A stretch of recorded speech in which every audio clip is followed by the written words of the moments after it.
నమస్తే, welcome to NH TV and Nationalist hub. నేను రఘునందన్.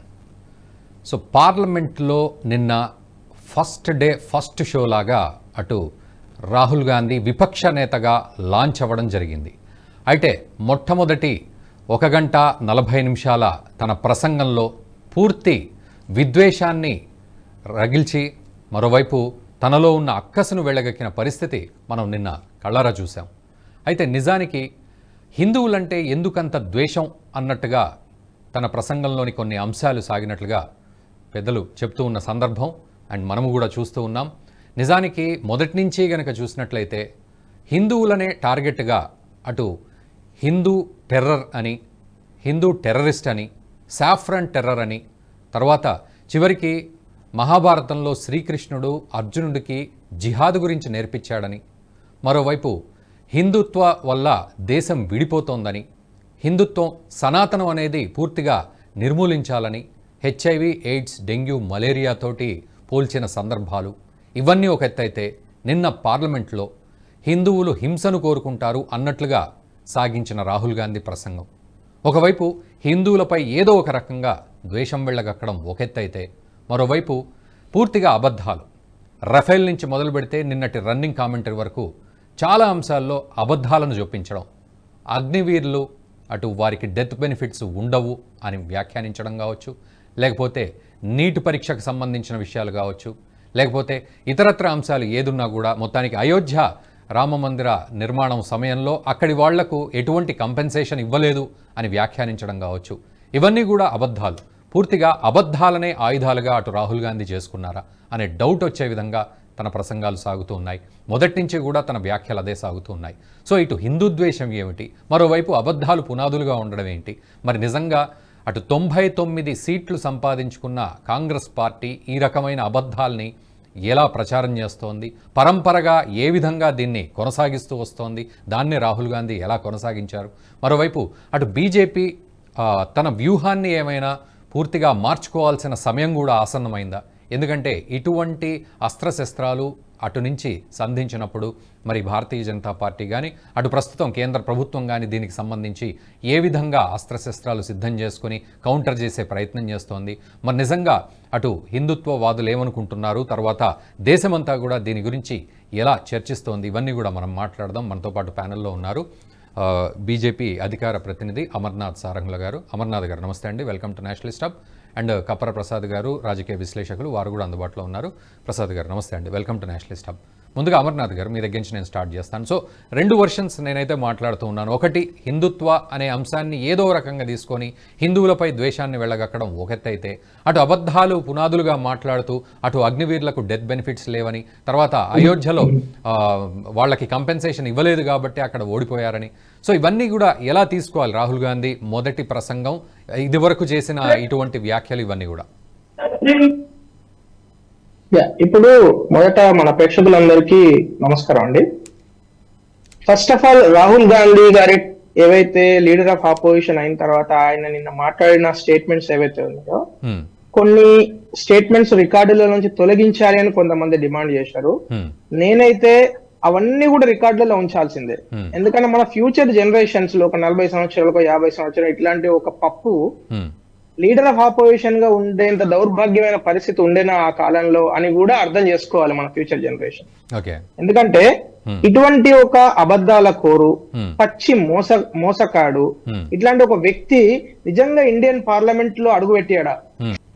ఎందుకంటే నెహ్రూ కుటుంబం మొదటి నుంచి కూడా అసలు ఏమాత్రం భారతీయ ప్రజాస్వామ్యం అన్నా, భారతీయ రాజ్యాంగం అన్నా నయా పైసా అంటే ఒక తూటు కొత్త అంటారు మన తెలంగాణ లాంగ్వేజ్ లో, తూటు కొత్త కూడా విలువ ఇవ్వనంత పరిస్థితులలో భారత రాజ్యాంగాన్ని ఒక ఆట వస్తువులాగా రోజు పట్టుకొని తిరగడము ఏందండి అది? అసలు అది పద్ధతేనా?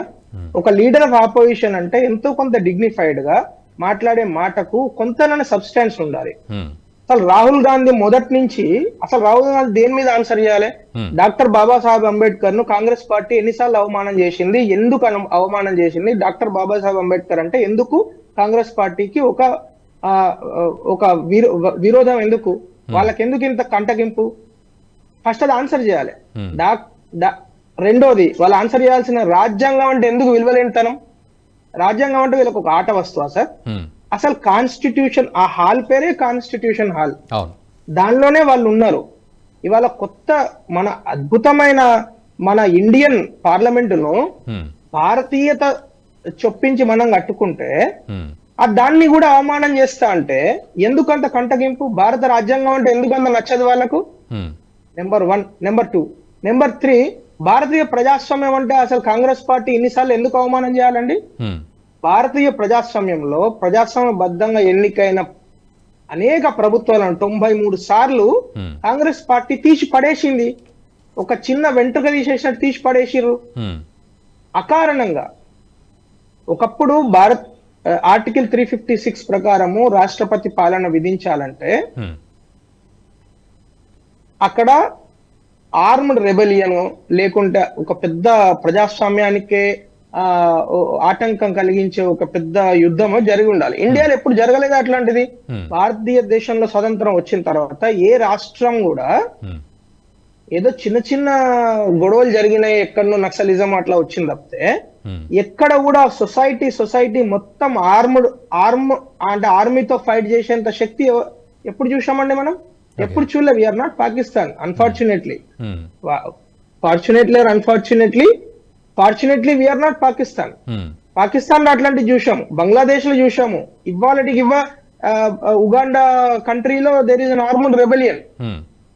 So my point is, Rahul Gandhi garu Congress party ఈ 3 విషయాలు ఫస్ట్ ఆన్సర్ చేయాలి పార్లమెంట్ లో. ఆయన లీడర్ ఆఫ్ ఆపోజిషన్ అయినాడు. వాళ్ళ నానమ్మ ఎందుకు రాజ్యాంగాన్ని, భారతీయ ప్రజాస్వామ్యాన్ని తీసివేసి ఏంది మన ఎమర్జెన్సీని పెట్టింది?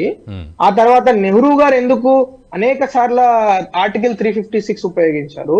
ఎందుకు ఇందిరాగాంధీ అనేక సార్లు ఆర్టికల్ 356 ఉపయోగించింది, రాష్ట్ర ప్రభుత్వాలను తీసిపడేసింది?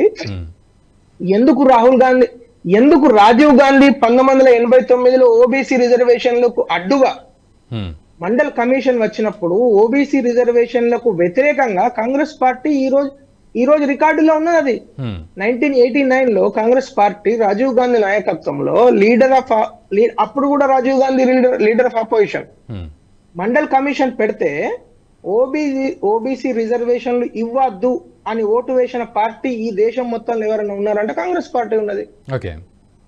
వాళ్ళకు ఓబీసీలన్నా గౌరవం ఉండదు, దళితులున్నా గౌరవం ఉండదు, భారత రాజ్యాంగం ఉన్నా గౌరవం ఉండదు. డాక్టర్ బాబాసాహెబ్ అంబేద్కర్ అంటే అదేదో పెద్ద జాతి వైరం లాగా వాళ్ళకు. ఎందుకు? డాక్టర్ బాబాసాహెబ్ అంబేద్కర్ ప్రజాస్వామ్యంలో ఎట్లా ఎన్నిక కాబడతాడు? 1952లో ఆయన జనరల్ ఎలక్షన్స్ లో కంటెస్ట్ చేస్తే ఆయన ఓడగొట్టడానికి అటు కమ్యూనిస్ట్ పార్టీ ఆఫ్ ఇండియా ఇటు కాంగ్రెస్ పార్టీ చేతులు కలిపి అక్కడ ఆయన బాంబే నార్త్ సెంటర్ లో ఓడగొడితే పాపం ఆయన 2 సంవత్సరాల తర్వాత బై ఎలక్షన్ వచ్చిందని బండారాకి వెళ్ళి కంటెస్ట్ చేస్తే అక్కడ కూడా ఓగొట్టింది సార్. ఎందుకు ఇంత నెహ్రూకు, ఎందుకు ఇంత అంబేద్కర్ అంటే కోపం? అంబేద్కర్ ఏమన్నా వాళ్ళ ఇంట్లోకి వెళ్ళి దొంగతనం చేసిండా? అంబేద్కర్ గారిని ఎందుకు వీళ్ళు ఇంత అసహించుకోవడము? ఫస్ట్ క్వశ్చన్ కి ఆన్సర్ చేయాలి రాహుల్ గాంధీ. నేను నిన్న మాట్లాడిన తర్వాత చూసిన తర్వాత నాకు ఒకటే అనిపించింది సార్, ఫస్ట్ రాహుల్ గాంధీకి డ్రగ్స్ టెస్ట్ చేయించాలి. ఎందుకంటే నాకు తెలిసి ఆయన పొద్దున్న 11 గంటలకు స్నాట్ కొట్టి వస్తున్నాడు. మరి ఆయన ప్రవర్తన అట్లనే ఉంది. ఏం మాట్లాడుతున్నాడో, ఏ అబద్ధాలు ఆడుతున్నాడో ఆయన మాట్లాడింది ఇప్పుడు ఇక్కడ స్టార్ట్ పెడితే 15 నిమిషాల తర్వాత ఆయన మాట్లాడింది ఆయనే కాంట్రాడిక్ట్ చేసుకుంటున్నాడు.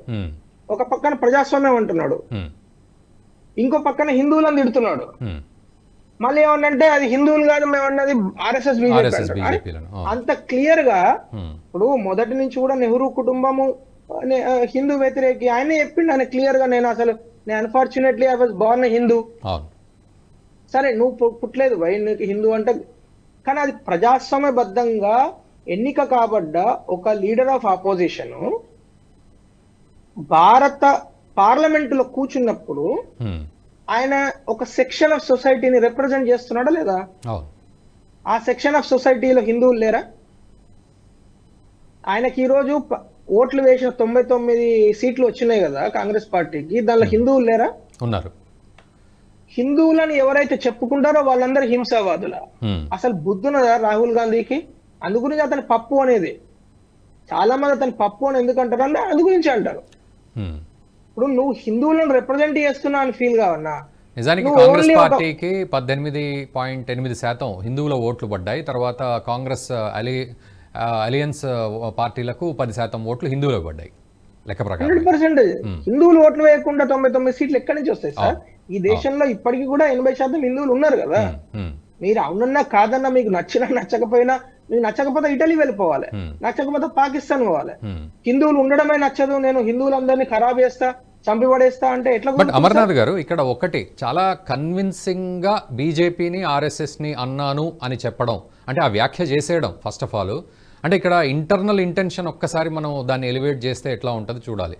అంటే ఒకసారి అనేసి ఆ తర్వాత కన్విన్సింగ్ గా బీజేపీని ఆర్ఎస్ఎస్ ని అంటున్నాను, ఫోకస్ చేశాను అని మాట్లాడడం, అదేలా? అది కన్విన్సింగ్ అనే మాట అయితే నేను ఒప్పుకోను సార్. ఎవరు కూడా కన్విన్స్ కావట్లేదు. రాహుల్ గాంధీ అంటే కన్వీనియంట్ గా దాన్ని కన్వీనియంట్ గా అంటున్నాడు. ఎందుకు అంటున్నాడు? బికాస్ దొరికిపోయింది ఆయన. ఈ రోజు రాహుల్ గాంధీ అనే వ్యక్తి ఆయనకున్న ఒక కుందస్ అంటారు, ఆయనకున్న ఒక కోపాన్ని, హిందువుల మీద ఉన్న ద్వేషాన్ని వెళ్ళగక్కడంలో డైరెక్ట్ గా వెళ్ళగక్కడి ఇన్ని రోజులే ముసుగేసుకొని వస్తుండే. ఇప్పుడు ఏంది, డైరెక్ట్ గా వెళ్ళగక్కడం స్టార్ట్ అవుతుంది. అంటే ఇప్పుడు డైరెక్ట్ గా కాంగ్రెస్ పార్టీకి, ఇండియా అలయన్స్ కు, హిందువులకు మధ్య ఒక యుద్ధం జరుగుతున్నది అనేది తేల్చేసారు వాళ్ళు క్లియర్ గా. There is a clear fight between Hindu society and INDI alliance. ఇప్పుడు మీరు చూడండి, ఇక్కడే కాదు, ఒక పక్కన బెంగాల్లో హిందువులను చంపడం ఎట్లా అనే దాని మీద ఒక 250 రకాల రైట్స్ ఎట్లా సృష్టించాలి, ఎట్లా కొయ్యాలి, ఎట్లా చంపాలి, ఎట్లా రేపులు చేయాలి అనే దాని మీద మీకు 100 ఉదాహరణలు తయారవుతున్నాయి. కేరళలో అట్లాగే తయారవుతున్నది. మహారాష్ట్రలో మొన్నటికి మొన్న స్వామీజీలను చంపారు. రాజస్థాన్ లో ఏంది, మన నుపుర్ శర్మను అదేదో లైక్ చేసిందని, ఒక వీడియో షేర్ చేసిందని పట్టపగలే ఒక టైలర్ ను నరికి చంపారు. ఆ తర్వాత తెలంగాణలో మన వరంగల్లో ఒక పూజారి ఏందది, మనం అంటే పొద్దున్న పూజ మైకులో చెప్తున్నాడని కోసి తలనరికి చంపారు. మన హైదరాబాద్ లో మన కళ్ళ ముందర సరతంతే అంటే తలకాయలు నరికేస్తాము అని ఒక పెద్ద ప్రొసెషన్ చేశారు సిఏ అప్పుడు. ఇవన్నీ జరుగుతున్నా కూడా ఇంకా కాంగ్రెస్ పార్టీ, ఇంకా ఇండియా అలయన్స్ ఈ రోజు ఫస్ట్ టైము హిందువులకు మాకు మధ్యలో ఒక పెద్ద గొడవ జరుగుతున్నది. ఇది మా ఇద్దరికి మధ్యలో ఒక కురుక్షేత్ర యుద్ధం లాంటిది, అంటే ధర్మానికి అధర్మానికి మధ్యలో యుద్ధం లాంటిది అని వాళ్ళు ఫస్ట్ ఇన్ని రోజులై ముసుగేసుకొని వస్తుండే. అంటే ఇన్ని రోజులై ఆవు ముసుగేసుకొని నక్క వస్తుండే, ఇప్పుడు డైరెక్ట్ నక్కనే వస్తున్నది. సో తోడేళ్ల గుంపు అంతా కలిసి వస్తున్నారు ఇప్పుడు ఇండియా అలయన్స్ లో. సో హిందూ బంధువులు అనేటి వాళ్ళు ఈ రోజు ఇంకా చైతన్యవంతులు కావాల్సిన అక్కర ఉన్నది. తోడేళ్ల గుంపు ఎవరు అనేది గుర్తు పెట్టుకోవాల్సిన అక్కర ఉన్నది. దీన్ని మనము ఖచ్చితంగా ఒకవేళ మనం గిట్ట తిప్పి కొట్టకపోతే ఈ కాంగ్రెస్ విధానాలను, కాంగ్రెస్ సిద్ధాంతాలను పూకటి వేలతో గిట్ట మనం పెగిలించి బయట వారేయకుంటే మొత్తం హిందూ సమాజానికే ఒక పెద్ద ప్రమాదకరంగా తయారు కాబోతున్నది. ఈ వీడియో మీకు నచ్చినట్టయితే లైక్ చేయండి, 10 మందికి షేర్ చేయండి. అలాగే కామెంట్ల రూపంలో మీ అభిప్రాయాలను మాతో పంచుకోండి. Nationalist hub group of channels ను సబ్స్క్రైబ్ చేసుకుని తెలుగునాట జాతీయవాద జర్నలిజాన్ని ప్రోత్సహించండి. ఈ వీడియో కింద ఉన్న బెల్ ఐకాన్ పై క్లిక్ చేయడం మర్చిపోవద్దు.